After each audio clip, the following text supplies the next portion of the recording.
Hello friends, स्वागत है आपका ग्रुप क्लासेस में। आज कुछ देखते हैं हिंदी के महत्वपूर्ण क्वेश्चन जो सभी प्रतियोगी परीक्षाओं के लिए महत्वपूर्ण हैं, जहां जहां पर हिंदी आती है। देखते हैं पहला क्वेश्चन। निम्न में से कौन सा वर्ण अघोष है? ऑप्शन ए का, बी गा, सी घा, ऑप्शन नंबर डी जा। तो इसका ऑप्शन होगा ए का। अघोष उनको कहते हैं प्रत्येक स्पर्श व्यंजन के पहले और दूसरे पहले प्रत्येक स्पेस व्यंजन के पहले और दूसरे अक्षर को और तीनों सा सा और सा, इनको अघोष कहते हैं। चलिए अगला क्वेश्चन देखते हैं। हिंदी खड़ी बोली किस अपभ्रंश से विकसित हुई है? Option A Magadhi, option B Ardha Magadhi, option C Sauraseni, option D पश्चारी। और इसका आंसर होगा करेक्ट सौरसेनी। बात करें मागधी की, इससे बिहारी हिंदी विकसित हुई है, बिहारी हिंदी। और अर्धमागधी की बात करें तो ये पूर्वी हिंदी, इससे पूर्वी हिंदी। इसके अंदर पूर्वी हिंदी के अंदर 3 भाषाएं आती हैं, याद करने की ट्रिक है ए बी सी, अवधी, बघेली, छत्तीसगढ़ी। बात करें पैसाची के अंदर, पैसाची से पंजाबी बोली विकसित हुई है, इससे पंजाबी विकसित हुई है। अगला क्वेश्चन देखते हैं। विशेषण और विशेष्य के योग से कौन सा समास बना हुआ है? ऑप्शन ए द्विगु समास, ऑप्शन बी द्वंद्व, ऑप्शन सी कर्मधारय, ऑप्शन नंबर डी तत्पुरुष। तो इसका ऑप्शन होगा कर्मधारय। विशेष और विशेषण से कर्मधारय बनता है, जैसे लाल मिर्च, एग्जाम्पल के लिए लाल मिर्च।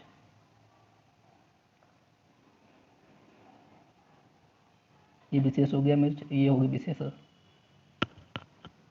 मिर्च की विशेषता बता रहा है लाल, मिर्च कैसी है? लाल।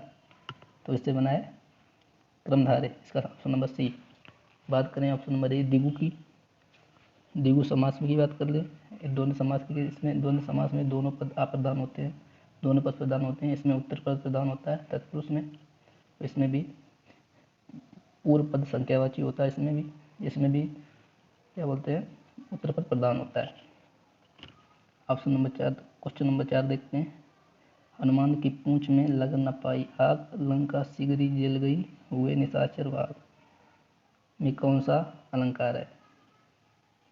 अतिशयोक्ति, उत्प्रेक्षा, संदेह, अनियोक्ति। तो इसका ऑप्शन होगा ऑप्शन नंबर ए अतिशयोक्ति, क्योंकि इसमें बढ़ा चढ़ा के बात की जाती है, इसलिए इसका ऑप्शन होगा अतिशयोक्ति। उत्प्रेक्षा की बात करें, इसमें मनो मानो जनु जानो की बात होती है, ऐसे कोई शब्द आ जाए तो यहाँ पे उत्प्रेक्षा होता है। अगला क्वेश्चन देखते हैं। चिरंतर का विलोम है। चिरंतर का मतलब होता है जो लगातार चलने वाला। इसका ऑप्शन होगा ऑप्शन नंबर डी नश्वर, इसका ये सही होगा। अगला क्वेश्चन, छठा क्वेश्चन देखते हैं। शब्द विच्छेद गलत है। प्रतीक्षा का, यथेष्ट का, पावक का, मधुरी का। तो इसका ऑप्शन होगा सही प्रतीक्षा, ये गलत लिखा, इसका गलत है, तो इसका होगा सही प्रति प्लस इच्छा, ये इसका होगा संधि विच्छेद सही।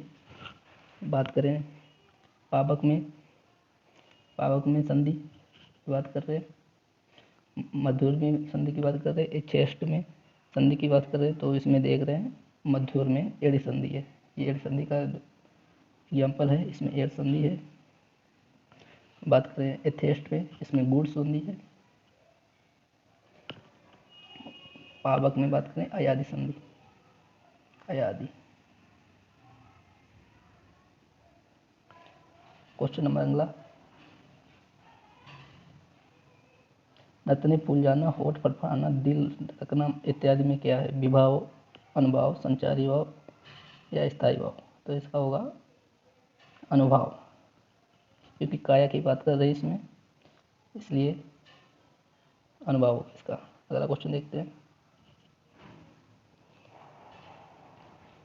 नीचे दिए गए शब्दों का अर्थ बताइए। असाध्य और असाधु, इसका अर्थ बताइए। इसमें ए दिया हुआ है कठिन और दुष्ट, बी दिया है कठिन और दुष्ट, सी कठिन और दुष्ट और डी कठिन और दुष्ट। तो इसका सही ऑप्शन होगा, देख लेंगे, ऑप्शन नंबर डी कठिन और दुष्ट। अर्थ, अगला क्वेश्चन देखते हैं, 9वां क्वेश्चन। अर्थ के आधार पर वाक्य के भेद हैं। ऑप्शन ए सरल वाक्य, ऑप्शन बी विस्मय बोधक वाक्य, ऑप्शन सी संयुक्त वाक्य, ऑप्शन डी मिश्र वाक्य। तो इसका आंसर होगा बी विस्मय बोधक वाक्य। बाकी सब ये तीनों सरल वाक्य, संयुक्त वाक्य, मिश्र वाक्य, ये रचना के आधार पर है ये तीनों। रचना के आधार पर वाक्य 3 प्रकार के होते हैं। और बात करें अर्थ के आधार पर वाक्य 8 प्रकार के होते हैं। अर्थ के आधार पर वाक्य 8 प्रकार के होते हैं। अगला क्वेश्चन देखते हैं, वसुधा में कौन सा गढ़ होगा? नगढ़, बगड़, यगढ़, सगढ़। तो इसके लिए एक सूत्र होता है, या माता राज बांध सा लगा। तो यहाँ से मात्रा गिनते हैं, या में 1, मा में 2, ता में 2, रा में 1, जा में 1, भा में 2, ना में 1, सा में 1, ला में 1, गा में 2। गढ़ होता है वो तीन अक्षरों से मिलकर बनता है। यहीं से वसुधा में गिन लेंगे। इसमें वसुधा में 1, सा में 1, धा में 2। तो यहाँ देख लेंगे, यहाँ से देख लेंगे, यहाँ पे कहाँ पे इसकी मात्राएं बैठती हैं, यहाँ पे देखते हैं 1, 1, 2। तो इसका हो जाएगा सगड़, option number D. Question number अगला देखते हैं, दोहा के प्रथम चरणों में कितनी मात्राएं होती हैं? Option A 11, B 12, C 13, D 14। तो इसका आंसर बताएंगे क्वेश्चन नंबर 11 का। इसमें होती है दोहा के प्रथम चरण में 13 मात्राएं। इसमें होती हैं 13, 11। पहले और तीसरे में 13 मात्राएं, दूसरे और चौथे में 11 मात्राएं। अगला क्वेश्चन देखते हैं, खापर का शुद्ध रूप है। ऑप्शन ए खप्पर, बी खप्पर, सी खपरा, सी खापर। इसका सही आंसर होगा बी। इसका अर्थ होता है खप्पर का नारियल का बना हुआ भिक्षा पात्र। अगला क्वेश्चन देखते हैं, वर्षा न होना के लिए एक शब्द है। अनावृष्टि का, अल्पवृष्टि, अतिवृष्टि। तो इसका आंसर होगा अनावृष्टि। ऑप्शन सी देखते हैं, अल्पवृष्टि। इसका मतलब होता है कम बारिश होना। अतिवृष्टि का मतलब होता है, ऑप्शन डी देखते हैं, अतिवृष्टि का मतलब होता है ज्यादा बारिश होना। अगला क्वेश्चन देखते हैं, 14 नंबर, सरल वाक्य है। ऑप्शन ए सरल वाक्य है। ऑप्शन नंबर ए बस में खराबी थी इसलिए दुर्घटना हुई। ऑप्शन नंबर बी छात्रों ने बहुत ओजपूर्ण स्वरचित कविता सुनाई। ऑप्शन नंबर सी श्याम आया और मोहन चला गया। ऑप्शन नंबर डी इनमें से कोई नहीं। तो इसका आंसर होगा सी, बी, सॉरी माफ कीजिए, बी होगा इसका। सरल वाक्य वो होते हैं जिसमें एक उद्देश्य तथा एक विधेय होता है। ऑप्शन नंबर ए की बात करें, ये संयुक्त वाक्य है। ऑप्शन नंबर सी बात करें, ये भी संयुक्त वाक्य है। संयुक्त वाक्य की पहचान और तथा से जुड़े होते हैं। अगला क्वेश्चन देखते हैं, क्वेश्चन नंबर 16, किस वाक्य में निपात का प्रयोग किया गया है? ऑप्शन नंबर ए हरी छत पर बैठा है।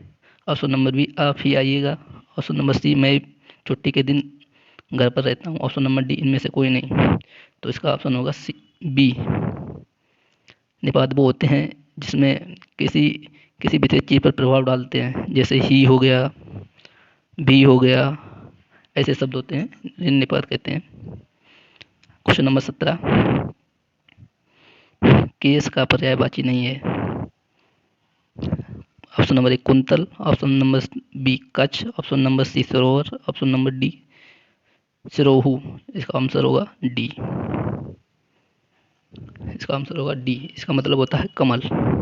सिरोहू का मतलब होता है कमल। अगला क्वेश्चन देखते हैं, क्वेश्चन नंबर 18, गद्य और पद्य का मिश्रण हो तो उसे कहते हैं। ऑप्शन नंबर ए गद्य का, ऑप्शन नंबर बी चंपू का, ऑप्शन नंबर सी गद्य गीत, ऑप्शन नंबर सी गद्य मिश्रित का। तो इसका आप मिलेंगे ऑप्शन नंबर बी। गद्य और पद्य के मिश्रित साहित्य को चंपू साहित्य कहते हैं। क्वेश्चन नंबर अगला 19, वाक्य में त्रुटि वाले अंशों को अंकित कीजिए। इसमें है वाक्य की शोभा अथवा चमत्कार कभी शब्दों से होता है और कभी अर्थों में, और इसमें कोई त्रुटि नहीं। ये है इसमें वाक्य की शोभा अथवा चमत्कार, ए हो गया, ये कभी शब्दों से होती है, ये बी हो गया, और कभी अर्थों में होती है, ये सी हो गया। तो इसमें त्रुटि है यहाँ पे ऑप्शन नंबर सी। इसके ऑप्शन नंबर सी में अर्थों में नहीं होता है, अर्थ में होता है। यहाँ पे अर्थ आएगा, अर्थों की जगह पर अर्थ आएगा, तो यहाँ पे ये त्रुटि है। क्वेश्चन नंबर अगला देखते हैं। ऑटो की आकृति के आधार पर निम्नलिखित में कौन सा आवृत्तमुखी स्वर है? ऑप्शन नंबर ए ई, ऑप्शन नंबर बी ऊ, ऑप्शन नंबर सी ओ, ऑप्शन नंबर डी ऊ। तो इसका आंसर होगा ई। ये आवृत्तमुखी है और बाकी सब ऑप्शन ऊ, औ और ऊ ये सब वृत्तमुखी हैं। ये तीनों वृत्तमुखी हैं और ऑप्शन नंबर ए आवृत्तमुखी है। क्वेश्चन नंबर अगला देखते हैं। बसंती हवा रचना के लेखक हैं। Option number A Kedar Agarwal, option number B Kedar Singh, option number C Sumitra Kumari Chauhan, option number D है सुमित्रा कुमारी चौहान। तो इसका आंसर होगा ये क्वेश्चन आंसर होगा केदारनाथ अग्रवाल। ये क्वेश्चन यूपी बीएड में भी पूछा गया था।